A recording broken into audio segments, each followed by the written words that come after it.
Casa do Dragão entregou um episódio que faz o coração bater mais forte. Teve de tudo, teve dragão tomando Porto Real, teve o Daemon abrindo caminho à base de força, teve o Elmond chegando em Harrenhal com a Veiga como se fosse um desastre natural, teve o Otto Hightower, sim, ele reapareceu na série e pagando o preço por tudo que ele ajudou a criar, e teve finalmente o ápice do episódio, a Rhaenyra Targaryen sentando no trono de ferro. Eu preciso dizer, era disso que a série estava precisando. Depois de tanta promessa, depois de tanta enrolação, depois de uma segunda temporada de preparação, chegou o momento que todos, ou pelo menos eu e a grande maioria, tá?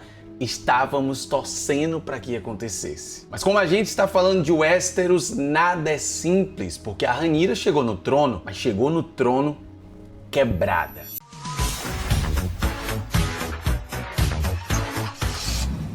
Fala, incríveis! Eu sou Lucas Dominique, você está no Incrível Filme e hoje vamos falar da Rhaenyra, enfim, tomando o que é dela. Cara, eu tracei um paralelo muito legal da Rhaenyra chegando em Porto Real com o que a Daenerys fez quando chegou também no mesmo lugar para tomar o trono de ferro.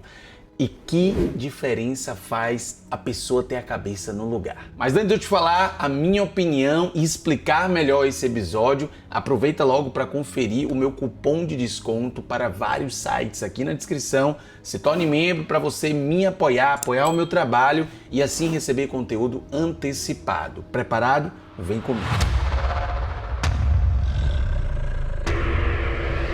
O segundo episódio começa exatamente onde ele precisava começar, o pós-batalha da Guela. Porque tecnicamente, né, os pretos venceram, mas pagaram um preço alto demais. E isso fica evidente em todos os personagens que participaram desse momento. Aliás, de todos eles que participaram e daqueles que também não participaram, mas que sentiram forte as consequências. A frota da Tearquia foi derrotada. O bloqueio não terminou do jeito que os verdes queriam. E Rhaenyra ainda teve uma chance real de tomar Porto Real para ela. Mas aí fica uma pergunta, né, que o próximo episódio precisa responder. Será mesmo que isso foi uma vitória? Porque o preço foi absurdo. Jace está morto, Vermax caiu, a frota Velaryon foi brutalmente diminuída e o Lord Corlys, que por um momento achávamos que tinha acontecido algo mais grave, que ele estava desaparecido ou talvez morto, mas ele estava simplesmente perdido. Perdido pelo custo que ele precisa pagar por essa batalha. A fala dele resume muito bem o sentimento desse episódio. Se isso é vitória, talvez ninguém queira vencer de novo desse jeito. Um detalhe que eu gostei muito nesse episódio foi o Alyn, que é o bastardo do Corlys. Por muito tempo, essa relação foi marcada por distância, ressentimento e aquele silêncio pesado de quem sabe que foi deixado de lado. Mas quando o Corlys desaparece, o Alyn não vira as costas. Ele vai atrás, vai à procura e ele insiste. E isso dá uma camada muito boa para esse núcleo, porque o Corlys pode até ser a Serpente do Mar, um dos nomes mais importantes de Westeros. Mas naquele momento ele é só um pai, sendo procurado por um filho que ele nunca deu a atenção que deveria. E isso é muito a Casa do Dragão. A guerra é gigantesca e as feridas familiares estão sempre no meio disso tudo. Do outro lado, a Rhaenyra também está numa situação muito complicada, né? Diga-se de passagem. Ela conseguiu o que queria, né? Ela montou, enfim, um dragão, mas estamos falando do rouba-ovelhas. Um dragão selvagem, imprevisível e que entrou naquela batalha sem nenhum controle. E agora a Rhaenyra precisa buscar abrigo, né? Porque o que aconteceu na Batalha da Guela pode se voltar contra ela. A gente sabe, ela queria ajudar, mas a presença dela e o fato do rouba-ovelhas ter se descontrolado completamente fez com que o Jace morresse. O Jace sabia que aquela era a Rhaenyra, mesmo montada naquele dragão descontrolado, e ele hesitou. Ele preferiu não agir e por conta disso aconteceu o que aconteceu. E agora a Rhaenyra, né, ela não carrega só um dragão não, tá? Mas ela carrega também a culpa. Olha, mas o começo mais pesado desse início de episódio foi a Rhaenyra recebendo Jace, mais um filho que pagou o preço. E aqui a série acerta muito, porque a Rhaenyra não trata a situação como mais um ponto de guerra, não, a gente sente a dor dela, ela se permite sentir, ela se permite sentir o luto, né? Mesmo que por algumas horas. A Rhaenyra já tinha perdido o Luke e agora perdeu o Jace. E o Jace, tá? Não era só mais um filho, cara. Ele era o herdeiro dela. Era um filho que tentava agir como um príncipe, né? Era um conselheiro, como alguém que entendia o peso da sua mãe no tabuleiro. E talvez seja por isso que ele não permitiu que a mãe fosse na batalha, e sim ele mesmo. A Rhaenyra não é uma máquina de guerra, né? Ela sente, ela quebra como um ser humano qualquer. Mas mesmo quebrada, nesse episódio, ela precisa decidir o futuro do reino. E aí entra o Daemon, cara, ele estava fervendo nesse episódio. Ele sai de Harrenhal, volta até a Rhaenyra, porque ele sabe da notícia que o Jace morreu, e esse retorno dele é decisivo. Ele traz uma notícia fundamental, a Veiga saiu de Porto Real. E isso muda tudo, né? É meio que deixa as portas abertas para que a Rhaenyra chegue até o trono. A verdade é que se Veiga está em Porto Real, é impossível, seja lá quantos dragões você enfiar na frente dele. Porque a Veiga é o maior dragão que existe ali, o mais poderoso, acredito eu. Então é quase que impossível entrar em Porto Real enquanto ela estiver por lá. E é importante esse retorno do Daemon porque a Rhaenyra está destruída, ela acabou de perder o Jace, ela não quer saber de nada. E ele precisa persuadir ela, mostrar para ela que esse é o momento certo de agir. E o ponto-chave desse reencontro deles é quando ele fala que os filhos dela não podem morrer em vão. Ele também conta sobre as visões que ele teve em Harrenhal, sobre o futuro de Westeros, e sobre o que? A importância da linhagem Targaryen. E esse momento é importante porque não é só estratégia, é destino, é dor, é presságio. E esse é o empurrão que faz a Rhaenyra levantar. Enquanto isso, a Alicent tenta fazer a parte dela, o combinado que ela teve com Rhaenyra lá em Porto Real. Ela sabe que se a Rhaenyra chegar em Porto Real e encontrar resistência, isso pode tomar uma proporção desastrosa. Então a Alicent começa a mexer os pauzinhos aqui e ali para tornar essa chegada possível. Ela precisa convencer pessoas chaves e também alguns soldados mais emocionados pelos verdes para que eles não tentem comprar briga. E claro, ela também precisa proteger a Helaena. Esse ponto é importante porque a Alicent não está agindo mais como alguém que controla o jogo. Ela está agindo como alguém que precisa sobreviver ao jogo. Ela sabe que o Elmond se tornou um perigo, também sabe que o Aegon fugiu e sabe, claro, que a guerra saiu do controle. E agora a chance dela é entregar Porto Real para evitar que aquilo tudo vire cinzas. E aí a gente precisa falar sobre o Elmond, porque ele chega em Harrenhal destruindo tudo, que cena fantástica! É sacanagem o que a Veiga consegue fazer. E foi um detalhe muito importante dentro desse episódio, porque mostra que ele com a Veiga é o tal, mas ele sem ela pode até levar uma facada nas costas, né? E fica a dúvida, será que essa ferida do Elmond é fatal? Provavelmente não. Provavelmente isso vai jogar o Elmond ainda mais fundo na influência de Ellis Rivers. E aí vem o momento que o coração começa a bater mais forte, porque Rhaenyra sai rumo a Porto Real. Daemon vai com ela, 4 dragões partem rumo a Porto Real e é aquela coisa, né? Tudo pode acontecer. A questão é que é uma janela bem pequenininha de oportunidade, né? Porque enquanto eles decidem ir, a Alicent ainda tá mexendo ali os pauzinhos para tentar colocar tudo no lugar e abrir os portões para ela. Se a Veiga resolvesse voltar, ia ser uma merda. Se a guarda da cidade resistisse, ia ser um caos. Se a Alicent falhasse, Porto Real poderia queimar. Mas por alguns minutos a série entrega aquela sensação que a gente queria sentir. Agora eles estão indo tomar o poder, não negociar, tomar. E aqui nesse momento, meu amigo, não tem como não pensar em Game of Thrones. Não tem como não pensar em Game of Thrones nesse segundo episódio de A Casa do Dragão. Porque ver a Rhaenyra chegando com 4 dragões em Porto Real, com sangue no olho porque acabou de perder o seu filho, cria-se um paralelo direto com a Daenerys, quando ela também chegou em Porto Real para tomar o Trono de Ferro. Porque para mim isso é uma coisa importante, isso sim é uma forma correta de tomar o trono, com força, presença, mas também, claro, com ameaça. E outra, sem destruir o povo que você diz que quer proteger. É quase como ver o caminho correto que a Daenerys deveria seguir caso ela tivesse o mínimo de equilíbrio que a Rhaenyra teve. Daenerys poderia sim ter tomado a cidade, afinal já estava todo mundo rendido. Claro, ela poderia ter sentado no Trono de Ferro, poderia ter evitado aquele fim trágico com o Jon Snow, mas decidiu dizimar milhares de pessoas por conta da sua infantilidade e imaturidade.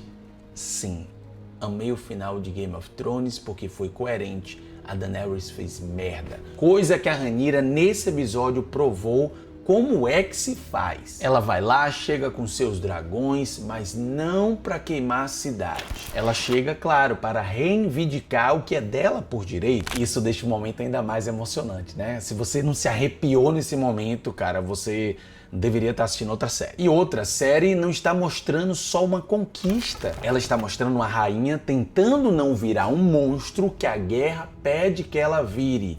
Ela não cedeu. Daenerys cedeu. E aconteceu o que aconteceu. Você concorde ou não comigo? Eu acho que esse paralelo com esse segundo episódio e Game of Thrones foi perfeito. E aqui agora entra uma coisa que eu achei muito interessante. A Rhaenyra prova que é rainha porque ela tem coração. Ela sente, ela sofre, ela pensa no povo e ela, claro, carrega o peso das perdas. Mas ao mesmo tempo, para governar o Westeros, você sabe, né? Isso não basta. Ela precisa de quê? De alguém como Daemon do lado dela. E Daemon nesse episódio, meus amigos, é o carrasco que ela precisa. Ele abre caminho, ele impede a resistência, ele não deixa os soldados que são emocionados pelos verdes impedir a tomada da cidade. E isso cria uma dupla muito forte. Rhaenyra é a legitimidade. Daemon é a violência necessária para defender essa legitimidade. É desconfortável? Claro que é, mas é o Westeros, cara. Uma rainha com um coração mole demais e se alguém do lado disposto a cortar cabeças por ela, pode não durar muito tempo. E aí vem uma das cenas mais fortes do episódio que eu vibrei. Otto Hightower de frente com a Rhaenyra. Otto é um dos grandes responsáveis por tudo isso. Você lembra, né? Foi ele que moveu a Alicent para perto do Viserys, o pai da Rhaenyra. Foi ele que alimentou a ideia de que o Aegon deveria ser o rei. Foi ele quem tratou a sucessão como jogo político, mesmo sabendo que isso poderia quebrar o rei. E agora, quando o Aegon não está ali, o Otto se torna a possível ameaça a usurpar o trono da Rhaenyra. E claro que a Rhaenyra, nesse momento, precisava de uma demonstração pública. Ela precisa mostrar que chegou o poder. E claro que o Daemon entende isso bem antes dela. Ele coloca a espada nas mãos dela como se dissesse: é nesse momento aqui, ó, que você deixa de ser herdeira. É agora que você se torna uma rainha. A execução do Otto é pesada, né? Porque a Rhaenyra não faz aquilo com vontade. Ela não faz aquilo adorando fazer aquilo, por mais que ela precisasse fazer. Ela chora, ela hesita, mas no fim das contas ela precisa fazer e faz. E talvez por isso que essa cena se torne tão pesada, tão forte. Ela não virou um monstro, mas ela entendeu que dali pra frente o trono vai exigir situações desconfortáveis, mas necessárias como essa. Então vem o ápice desse episódio, a Rhaenyra subindo os degraus ali do Trono de Ferro, cara. Devagar, abalada, com o rosto marcado pelo luto, claro, né, pela culpa, pela dor que ela tá sentindo e pelo peso, cara, de tudo que ela precisou fazer para estar ali naquele momento. Ela senta, tá? Enfim, no Trono de Ferro e, cara, que momento, sabe? Que vontade de dizer, caraca, velho, poderia ter sido Daenerys anos depois, como ela disse que queria tanto fazer. Cara, era isso que a série precisava mostrar depois de tudo. Depois daquela primeira temporada, construindo uma sucessão. Depois da segunda temporada, preparando a guerra, que nunca veio, mas veio agora no início da terceira temporada e veio com força. Porque esses 2 primeiros episódios foram incríveis. A rainha legítima finalmente sentou no trono. Eu não sei de verdade se você que está assistindo esse vídeo, você defende os pretos. Me perdoe, tá? Eu sei, os verdes são os Targaryens, tá? E é uma galera que no fim das contas e até no passado podem não ter prestado, mas nessa situação aqui, nessa fase de Westeros, eu prefiro muito mais a Rhaenyra do que qualquer outra pessoa. Claro que a série é inteligente o suficiente para não terminar essa cena, esse momento, com uma vitória limpa. Não é uma cena de glória pura. Sempre tem um mais em Westeros. Claro, né? É uma cena de conquista contaminada pela dor. Porque Rhaenyra chegou lá, né? Mas talvez tenha chegado tarde demais para salvar muitas coisas. Cara, nesse momento que a Rhaenyra senta no trono, parece que tá tudo bem, agora vai. Quem aparece? A Alicent e a Helaena. Meu Deus, é como se fosse, né, Westeros dizendo: a gente precisa estar preparado para essas coisas, gente, porque é um absurdo. A gente tá ali torcendo, emocionado, como se fosse um gol do Brasil e do nada a Alicent vê o pai decapitado diante dos seus olhos. A promessa que existia entre as duas fica bem complicada nesse momento. A Alicent proporcionou que a Rhaenyra chegasse nesse ponto, mas quem pagou também o preço disso foi o Otto. A Helaena está ali também no meio disso tudo, como alguém que nunca parece pertencer à crueldade desse jogo, né? Esse episódio é muito forte porque poderia ser um final de alívio, mas não. Ele mete uma pressão e um bom gancho para o terceiro episódio. O que a Alicent vai fazer agora? Porque ela queria entregar a cidade, mas talvez ela não estivesse pronta para ver o custo disso tudo bem ali diante dos seus olhos. Para mim esse episódio foi fantástico porque ele entregou uma coisa que vinha prometendo há muito tempo: consequência. O primeiro episódio foi um banho de sangue, foi a batalha da Guela, foi o choque com a morte do Jace. Mas o segundo episódio fez exatamente o que a gente queria ver, o que acontece depois. Mostrou luto, mostrou culpa, mostrou tomada de decisão e, claro, né, mostrou o peso de governar. Isso era algo que a gente queria muito, porque não dava mais para esperar vendo o mundo esmagar essa mulher. Agora ela tomou o trono com dragões, tomou com Daemon, mesmo de luto, mesmo com dor. Mas ela foi lá e fez. Cara, pra mim, esse é um dos melhores episódios de A Casa do Dragão até agora, pelo seu impacto. A Batalha da Guela foi sensacional, mas esse episódio, o pós-guerra, o depois, que muita série não consegue fazer, aqui tudo foi feito com maestria. Porque vai que eles colocam a Rhaenyra no trono só no final da terceira temporada. O que será que está por vir ainda, cara?